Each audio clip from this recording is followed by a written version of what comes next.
Shalom. Puji nama Tuhan, selamat sore, selamat datang di rumah Tuhan. Mari kita siapkan hati kita. Saya undang sama-sama kita berdiri.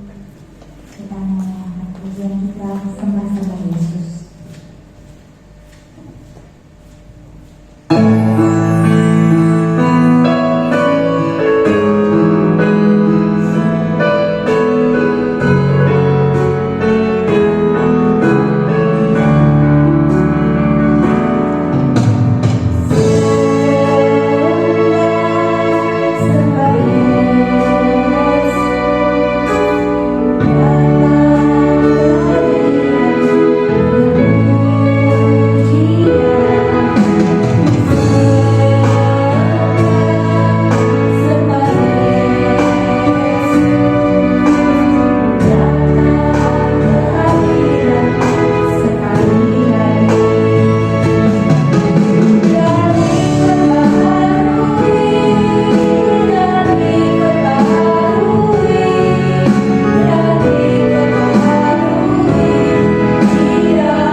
Bapa, kami kembali datang kepadamu dengan bersyukur Tuhan. Sebab berkat Tuhan yang Tuhan limpahkan dalam kehidupan kami. Berkat Tuhan, berkat jasmani, kesehatan, kekuatan, dan segala sukacita untuk memberikan kami. Kami sangat bersyukur untuk itu semua Tuhan. Allah yang baik. Terima kasih Bapa, terus sebentar kami memberi persembahan kami. Kau sucikan, kau kuduskan persembahan itu Bapa, sehingga memberikan kami kepercayaan dari kami. Untuk Tuhan memberkati kembali sedang beribadah saat sore hari ini. Tuhan, kami siap memberikan di dalam nama Yesus. Haleluya. Amin.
sudah memuliakan nama-Mu Bapa. Dan tiba saatnya bagi kami sedang berdiri di tempat ini Tuhan, kami mau belajar firman-Mu Tuhan. Bapa, setiap kami sedang berdiri Tuhan, terani dengan kasih-Mu Tuhan. Kau bukakan segala pikiran kami, sehingga apa yang kami terima melewati firman-Mu Tuhan itu bisa menjadi rema di dalam hati kami dan bisa kami terapkan di dalam kehidupan keluarga kami ya Bapa. Terima kasih ya Bapa, berbicara melewati hamba-Mu Tuhan. Dan Kau berkata-kata ya Bapa seturut dengan kehendak-Mu. Apa yang hamba-Mu katakan Tuhan, itu adalah pikiran Tuhan, itu adalah perkataan yang daripada Tuhan.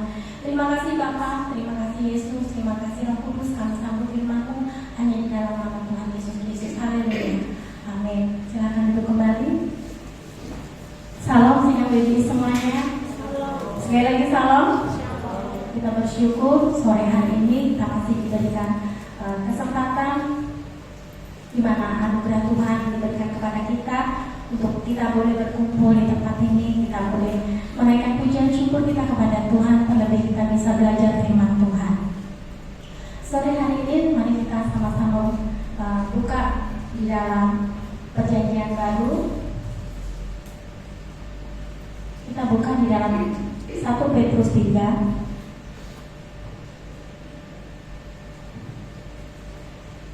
1 Petrus 3 ayat yang ke-3 sampai yang ke-4. Tapi kita baca dari ayat yang pertama sampai ayat yang ke-6. Judul berikutnya adalah Hidup Bersama Suami Istri. Demikian juga kamu, hai istri-istri, tunduklah kepada suamimu, supaya jika ada di antara mereka yang tidak taat kepada firman, mereka juga tanpa perkataan dimenangkan oleh kelakuan istrinya. Jika mereka melihat bagaimana murni dan salehnya hidup istri mereka itu, perhiasanmu janganlah secara lahiriah, yaitu dengan mengepak-epak rambut, memakai perhiasan emas, atau dengan mengenakan pakaian yang indah-indah. Tetapi perhiasanmu ialah manusia batinnya yang tersembunyi dengan perhiasan yang tidak binasa, yang berasal dari roh yang lemah lembut dan tentram, yang sangat berharga di mata Allah. Sebab demikianlah caranya perempuan-perempuan kudus dahulu berdandan, yaitu perempuan-perempuan yang menaruh pengharapannya kepada Allah.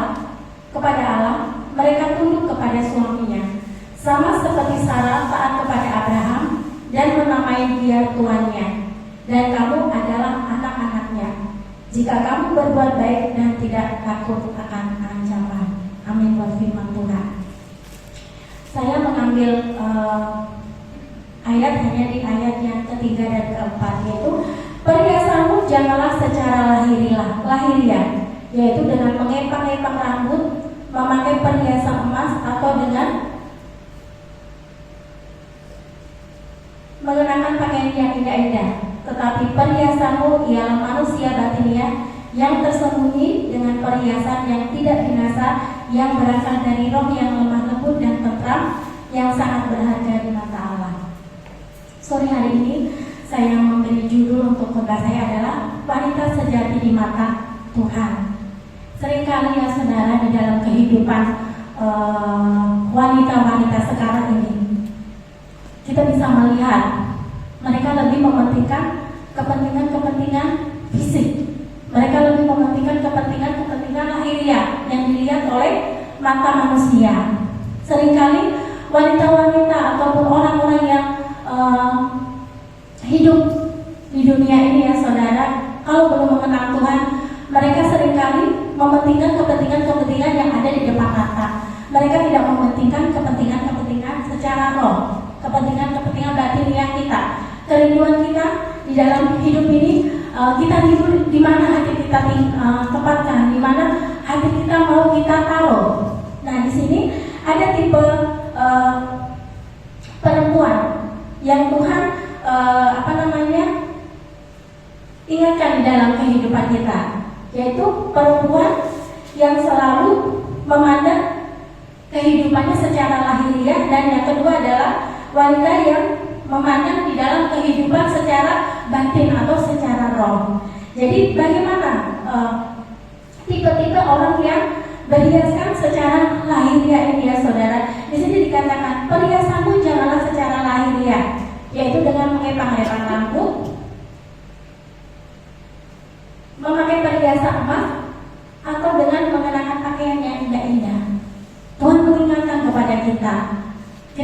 wanita-wanita, kita sebagai perempuan-perempuan penolong suami kita, kita sebagai perempuan ataupun wanita yang menuntun anak-anak kita, bagaimana kehidupan kita?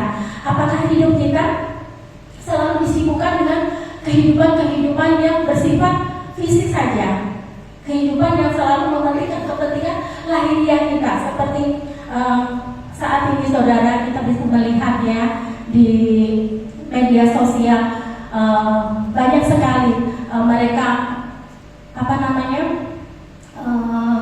di dalam media sosial banyak cara tutorial make up, tutorial rambut ataupun yang lain-lainnya. Seringkali ya kita lihat anak-anak muda, siapapun yang di sini yang punya anak ya, ibu-ibu semua yang anak-anak muda, pasti seringkali mereka melihat tutorial-tutorial seperti itu.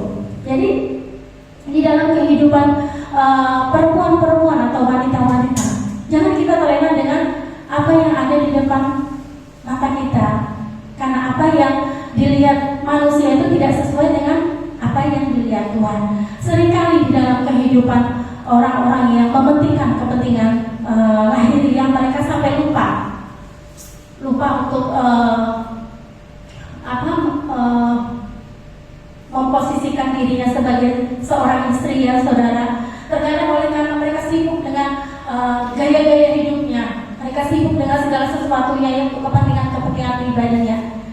Terkadang keluarga ditinggalkan, terkadang anak-anak ditelantarkan. Jangan seperti itu. Dan seringkali di sini tidak ada ya saudara, di sini semuanya orang-orang yang selalu takut akan Tuhan. Waktu datang ke gereja, oleh karena ingin tampil cantik, ingin dirinya itu terlihat lebih daripada yang lain, sampai semuanya itu glamor dan akhirnya terlambat untuk datang ke gereja. Waktu-waktu yang harus sebenarnya ibadah itu setengah 9, datangnya jam 9. Dan waktu-waktu yang sudah hampir mau habis untuk ibadah. Jangan seperti itu. Tapi Tuhan mengajarkan kepada kita supaya kita selalu melihat, memposisikan diri kita. Jangan pernah kita terlena dengan apa yang ada di depan kita, apa yang ada di luar kita, apa yang ada di dalam fisik kita. Tapi Tuhan mengajarkan di firman-Nya di sini dikatakan, tetapi perhiasanmu ialah manusia batiniah, yang tidak binasa, yang berasal dari roh yang lemah lembut dan tentram. Nah di sini Tuhan mengajarkan kepada kita supaya kita memikirkan kehidupan batiniah kita, kehidupan rohani kita. Apa yang harus kita perbuat di dalam hidup ini untuk Tuhan? Apa yang harus kita lakukan di dalam kita dapat menyukakan hati Tuhan? Karena dikatakan wanita yang berhiaskan secara rohani, pasti wanita itu mengalami pembaharuan di dalam kehidupan batinnya, penuh dengan kelemah lembutan, penuh dengan kasih sayang. Apa yang diajarkan di dalam setiap kesehariannya pasti sesuai dengan firman Tuhan. Nah di sini kita belajar seperti Ratu Esther ya saudara. Kita bisa belajar dari Ratu Esther bagaimana kehidupannya di dalam dia menjadi ratu. Banyak sekali masalah persoalan. Dia sebagai ratu, di situ dia bisa melakukan segala sesuatunya seturut dengan apa yang dia ingini, seturut dengan apa yang dia mau. Dan dia kalau dia mau, dia tidak peduli dengan sukunya. Tapi di sini Ratu Esther tidak mempedulikan segala sesuatunya yang ada di dalam diri dia. Ratu Esther berdoa kepada Tuhan supaya sukunya dilindungi, sukunya tidak binasa. Di sini kita bisa melihat betapa luar biasanya kehidupan kerohanian Ratu Esther ini. Dia mengajarkan kepada rakyatnya untuk melakukan apa yang menjadi kehendak Tuhan. Dan semuanya itu boleh terjadi dengan sempurna. Dan apa yang dilakukan oleh orang-orang yang pemberontak dan ingin membinasakan semuanya yang ada kepada Ratu Esther di dalam sukunya itu tidak terjadi, tapi semuanya itu dilindungi. Begitu juga dalam kehidupan kita. Suatu persoalan terjadi dalam kehidupan saudara ataupun saya. berbuat jika sesuatu terjadi dalam hidup kita? Apakah kita akan aku gak peduli, aku gak masalah dengan apa yang terjadi di dalam hidup ini, asalkan aku senang, asalkan aku memiliki sesuatu yang aku ingini. Tuhan tidak menginginkan seperti itu, tapi Tuhan mengingini supaya kita memiliki kepedulian, supaya di dalam diri kita memiliki roh yang peka, supaya kita memiliki kehidupan yang bersifat rohani, yang selalu kita terpaut kepada Tuhan, supaya kehidupan kita itu boleh menjadi berkat bagi orang-orang di sekitar kita. Dan di dalam kehidupan wanita-wanita yang berpengharapan kepada Tuhan dan selalu mengandalkan kehidupan rohaninya, dia selalu belajar dan selalu belajar akan firman Tuhan. Di sini dikatakan ya saudara, di ayat yang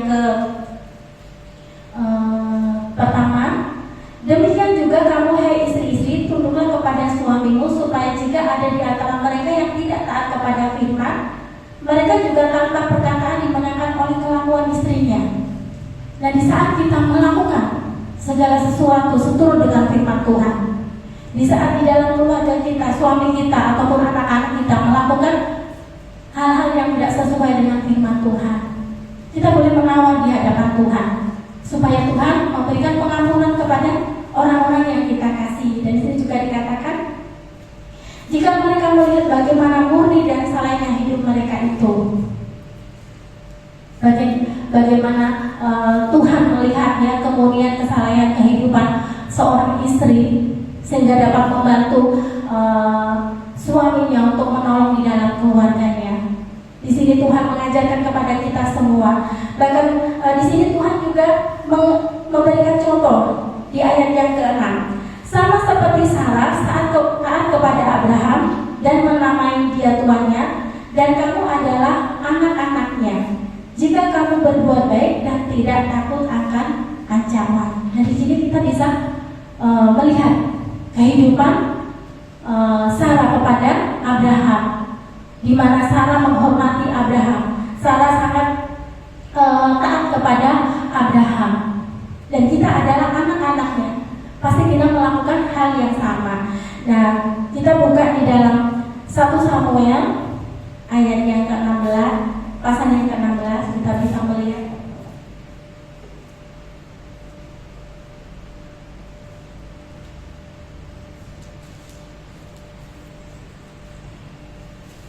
apakah yang dilihat Tuhan itu sama dengan yang dilihat manusia. 1 Samuel 16 ayat yang ke-17. Tetapi berfirmanlah Tuhan kepada Samuel, janganlah pandang parasnya atau perawakannya yang tinggi, sebab aku telah menolaknya. Bukan yang dilihat manusia, yang dilihat Allah. Manusia melihat apa yang di depan mata, tetapi Tuhan melihat hati. Nah, di sini ya saudara, kita bisa melihat cara pandang Tuhan. Tuhan tidak memandang paras muka kita cantik, Tuhan tidak memandang paras muka kita jelek, tapi Tuhan melihat hati. Tuhan menginginkan kepada kita semua, ibu-ibu semuanya di tempat ini, bahkan anak-anak muda yang ikut di dalam ibadah WPI, kita semua di tempat ini, supaya kita hidup menjadi wanita sejati di hadapan Tuhan. Seperti pujian yang kita naikkan tadi, seperti wanita yang mengurapimu. Bagaimana kehidupannya dulunya di saat sebelum dia dijamah Tuhan, sebelum dia mengalami pertobatan. Kehidupannya sangat kelam. Dia hanya mungkin waktu itu dia mempercayai diri, karena saat itu ya dia kan menjadi wanita nakal ya saudara, otomatis dia memperlihatkan kecantikannya, memperlihatkan hal-hal fisiknya, secara lahiriahnya. Tapi di saat Tuhan menjamah, di saat ada pertobatan di dalam kehidupan wanita ini, dia mengalami perubahan yang luar biasa di dalam hidupnya. Dia mengalami pertobatan yang luar biasa, sehingga dia di dalam hidupnya dia merasa yang dulu tidak berharga, yang dulu itu yang dia banggakan itu tidak berarti di mata Tuhan. di saat dia dilepaskan oleh Tuhan, di saat dia dimenangkan oleh Tuhan melewati perbuatan-perbuatannya yang tidak baik, dia sangat bersyukur. Dan apa yang dikatakannya di dalam kehidupannya, seperti wanita yang mengurapimu, dia mengurapi kaki Tuhan, dia memberikan persembahan yang terbaik di hadapan Tuhan. Bahkan dia melepaskan sesuatu yang berharga di dalam kehidupannya. Wanita adalah kalau berharga itu seringkali ya saudara, pasti kita sangat menghargai rambut kita, kita sangat menghargai tubuh kita, tapi kita bisa melihat wanita ini ya saudara, dia menyeka kaki Tuhan Yesus dengan rambutnya, dia merendahkan diri di hadapan Tuhan, dan yang dia inginkan adalah selalu mengalami sesuatu hal yang dia selalu diubahkan oleh Tuhan, dan dia menginginkan di dalam hidupnya memiliki kehidupan yang selalu dekat kepada Tuhan. Jadi saudara, jangan pernah kita memandang orang itu hanya dilihat dari luarnya saja. Terkadang luarnya bagus, tapi hatinya kita tidak tahu. Tapi Tuhan memandang hati, Tuhan memandang yang ada di dalam kita semua. Apakah itu baik atau buruk, itu Tuhan yang tahu. Kalau kita sebagai manusia, kita hanya bisa melihat luarnya saja. Oh cantik orangnya, oh ini bagus badannya gitu. Tapi kita tidak tahu kelakuannya, kita tidak tahu hatinya, karena kita tidak tahu kesehariannya. Orang-orang yang tahu kesehariannya pasti orang-orang yang dekat dengan dia, orang-orang yang selalu bersama-sama dengan dia. Tapi terkadang kita hanya memandang sebelah mata, kita hanya memandang sisi luarnya saja. Kita tidak bisa memandang sisi dalamnya, karena sisi dalam itu yang tahu hanya orang itu sendiri dan Tuhan. Jadi sangat penting kita membenahi diri kita, sangat penting kita untuk mengubah hidup kita. Ini terdapat di dalam Amsal, kita buka di dalam Amsal. Amsal pasal yang keempat, ayat yang ke-23. Sini dikatakan, judul berikutnya adalah nasihat untuk mencari hikmat. Ayat yang ke-23, jagalah hatimu dengan segala kewaspadaan, karena dari situlah terpancar kehidupan. Jaga hati saudara, jaga apa yang ada di dalam diri kita. Jangan pernah kita memprioritaskan yang di luar, tapi hati kita tidak dijaga. Kalau tidak dijaga dengan firman Tuhan, hati kita pasti menjadi liar ya saudara. Tapi oleh karena firman Tuhan dan kita memprioritaskan suara Tuhan di dalam hidup kita, kita pasti memiliki kehidupan yang selalu dibaharui, kehidupan yang selalu berubahkan. Dan kita sebagai seorang istri dan sebagai seorang ibu yang selalu mendidik, menuntut, bahkan kita menjadi penolong suami kita, kita terus belajar ya saudara, belajar dan belajar untuk terus mengubahkan hati kita. Terkadang seorang ibu ya, kita terkadang emosi dengan anak-anak, apalagi kalau anak-anak kecil ya, terkadang menguras tenaga, menguras emosi. Bahkan anak-anak yang sudah dewasa pun juga seperti itu. Tapi kita belajar memiliki kesabaran untuk mendidik mereka semua. Kita belajar untuk selalu memiliki hati Tuhan. Kita belajar untuk memiliki hati yang penuh dengan kasih, untuk memberikan teladan di dalam kehidupan anak-anak kita. Dan jangan pernah kita memberhalakan apa yang ada di depan kita, apa yang ada di dalam kehidupan kita. Dalam hidup ini saudara, apa yang Tuhan inginkan dalam hidup kita semuanya? Apakah Tuhan menginginkan kita supaya cantik? Apakah Tuhan menginginkan supaya kita menjadi kaya? Apakah Tuhan menginginkan kita menjadi seorang yang nomor satu? Apakah Tuhan menginginkan kita menjadi yang terbaik dari yang terbaik? Tuhan tidak menginginkan seperti itu. Baik yang terbaik di dalam Tuhan itu luar biasa. Tapi yang Tuhan inginkan kita semua untuk selalu memikirkan kehidupan kerohanian kita, supaya kehidupan rohani kita dipenuhi dengan firman Tuhan. Firman Tuhan yang menuntun kita menjadi ibu-ibu yang kuat di dalam Tuhan. Firman Tuhan yang menuntun kita semua untuk menjadi orang tua yang selalu menuntun anak-anak kita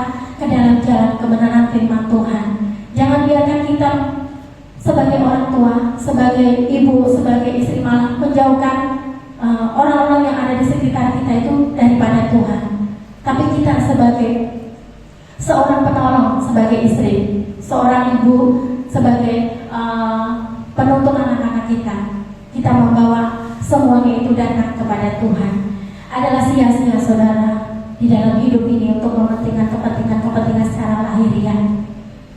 Tapi satu hal yang luar biasa, kalau kita selalu mementingkan kepentingan rohani kita, kepentingan di dalam kehidupan batin kita, karena itu yang membawa manfaat di dalam hidup kita semua. Bahkan sebuah keselamatan yang Tuhan janjikan dalam kehidupan kita semua.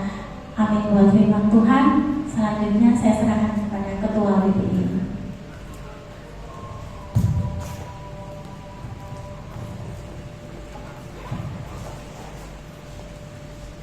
Puji Tuhan, kebenaran firman Tuhan. Kita diajarkan untuk selalu menghormati dan tunduk kepada suami. Mungkin saya ada sedikit itu ya tentang perhiasan secara lahiriah itu bukan berarti kita tidak boleh berdandan, ya. Boleh berdandan, tapi itu bukan yang utama. Nanti gara-gara khotbah ibu kita, besok kita ke gereja mau semanja aja.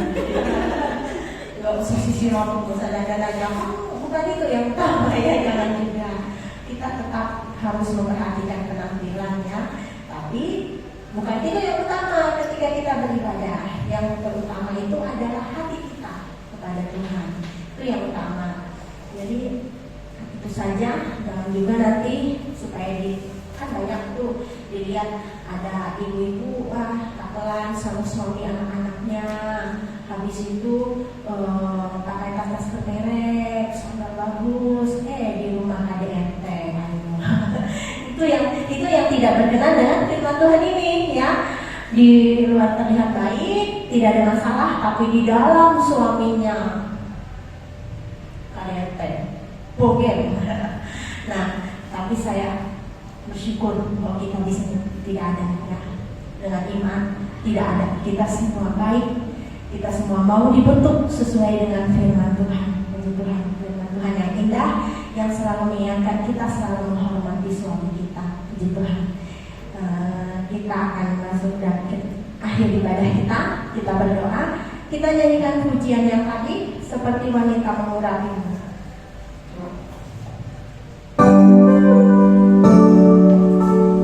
Haleluya. Kami bersyukur buat firman-Mu Tuhan. Kami mau belajar seperti Maria yang melakukan itu.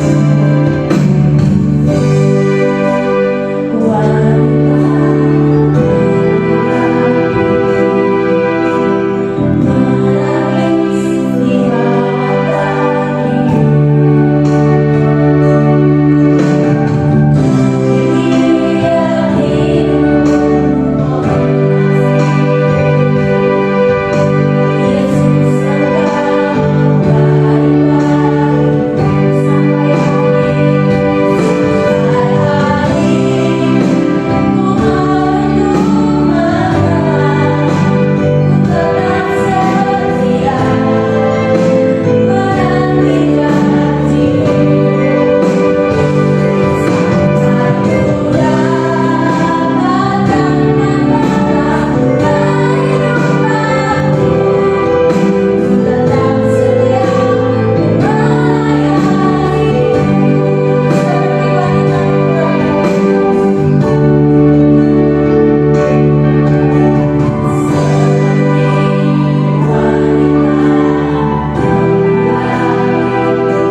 Engkau memberkati Ibu Ruce Tuhan, berkati keluarganya, rumah tangganya Tuhan, anak suaminya, usaha pekerjaannya, Engkau berkati ya Tuhan. Demikian pula dengan hamba-Mu yang menyampaikan firman, Ibu Ita Tuhan, Kau terus memberkati ya Tuhan, berikan hikmat marifat di dalam menolong suaminya Tuhan, membimbing anak-anaknya Tuhan, biar di dalam keluarga mereka Tuhan, Engkau sendiri yang beracara. Terima kasih Tuhan, hamba-Mu yang lain yang berbagian dalam persembahan juga Engkau memberkati Tuhan, rumah tangganya, keluarganya, suaminya, usaha pekerjaannya Tuhan. Juga saudari kami Tuhan yang main musik, Engkau terus tambahkan kemampuan talenta-Mu Tuhan pada mereka supaya mereka dipakai luar biasa Tuhan dalam pelayanan musik. Terima kasih Tuhan. Demikian pula kami seluruh sidang WBI yang hadir Tuhan, Engkau sendiri yang memimpin menyertai kami, memberkati kami Tuhan. Mungkin yang hadir di tempat ini ada yang sakit Tuhan, kami bersatu hati, sakit penyakit yang mengganggu, ibu-ibu yang hadir, seluruh yang hadir di sini Tuhan, kami bersatu hati, sakit apapun namanya, dalam nama Yesus kami ikat, katakan hancurkan kuasanya, kami usir dari kami semua dalam nama Tuhan Yesus Kristus. Terima kasih Tuhan, biar kami pulang dari tempat ini, kami disembuhkan Tuhan dengan kuasa-Mu Tuhan. Mungkin yang ada yang dalam pencobaan Tuhan, beban berat Tuhan, yang patah hati, yang patah semangat Tuhan, tawar hati Tuhan, mari Tuhan, Engkau sendiri yang memberikan kekuatan yang baru bagi kami semua. Terima kasih Tuhan. Sidang WBI-Mu juga yang belum sempat hadir bersama-sama dengan kami Tuhan, kami tidak tahu apa yang menjadi persoalan pergumulan mereka, Engkau sendiri yang melawat mereka satu persatu Tuhan. Biar Tuhan kami bersama-sama dipulihkan Tuhan oleh kasih-Mu. Terima kasih ya Tuhan. Terima kasih ya Bapa.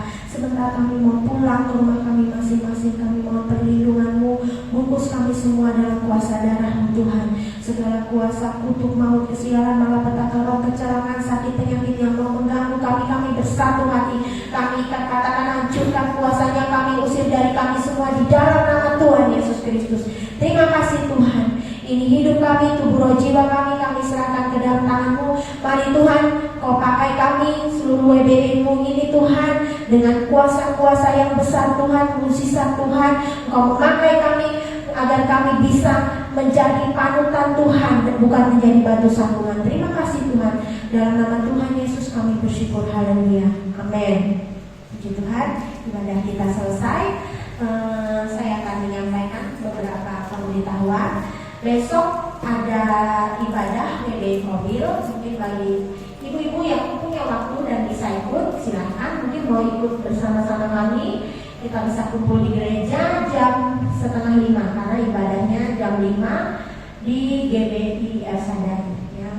Jadi itu saja. Terus kita juga nanti bulan depan tanggal 14 ada ibadah PWKI di sini. Mungkin nanti akan saya share di grup ya. Kemarin kita ada di antara ibu yang bergerak untuk menyisikan sebagian berkat yang diterima, partisipasi dalam konsumsi kita. Nanti akan saya share ulang, saya bagikan ulang untuk mengingatkan kita ya, supaya kita tidak lupa apa-apa yang kita butuhkan dalam ibadah PWKI itu. Kita bersama-sama berikan yang terbaik dari kita melayani ibu-ibu, wanita-wanita yang hadir bersama kita. Jadi itu saja. Mungkin saya minta bocoran kas kita yang sampai kemarin kira-kira ada berapa. Saya persilakan kepada bendahara kita.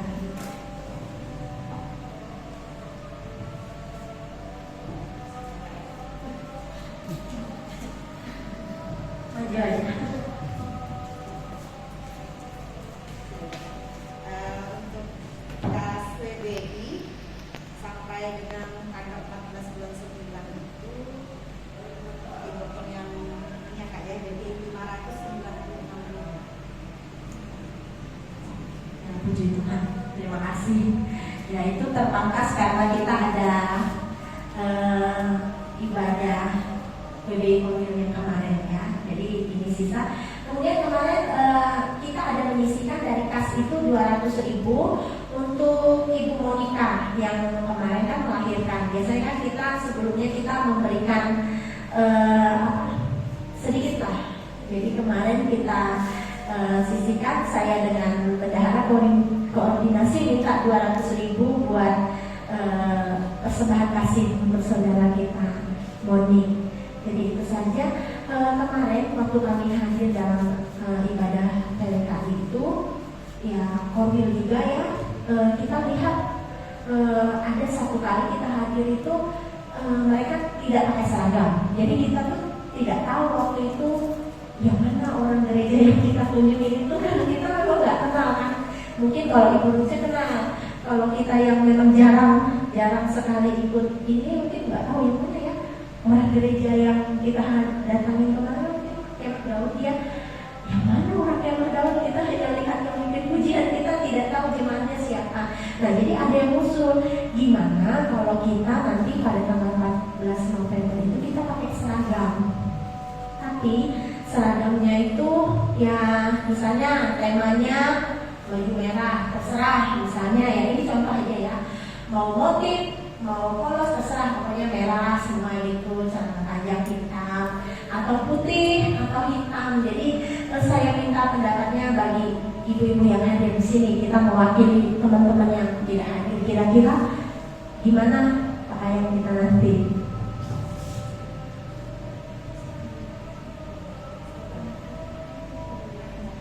Oh, seragam Natal yang batik itu gimana ibu? Seragam marun itu ya.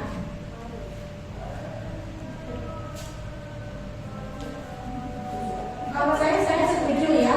Cuma ya silakan Ibu Lucia dulu. Ya, terima kasih. Mungkin kalau memang kita mau pakai yang marun, bagi yang istilahnya badannya masih muat, ya monggo, bolehlah dipakai kan. Nah, seandainya nggak muat, ya merah kan nggak apa-apa, kan juga kan warnanya. Penting bawahnya yang hitam. Seandainya mau Jadi itu saran dari Ibu Lucia. Ada lagi mungkin yang lain ada, saya mau warna hijau. Mungkin ada saran lain ya, atau mau warna yang silver misalnya. Ya kalau mau usul boleh. Kalau saya ini terus terang ya, Ibu Meli diberkati Tuhan luar biasa. Melebar ke samping kiri dan ke kanan ya. Jadi baju kemarin tidak kuat. Jadi mungkin saya cari baju yang sama, marun tapi bukan yang itu ya. Mungkin ibu yang lain yang punya masalah ya, sama seperti saya yang diberkati Tuhan dalam berat badan ya, dalam BB ya, bukan bau badan ya, BB berat badan ya.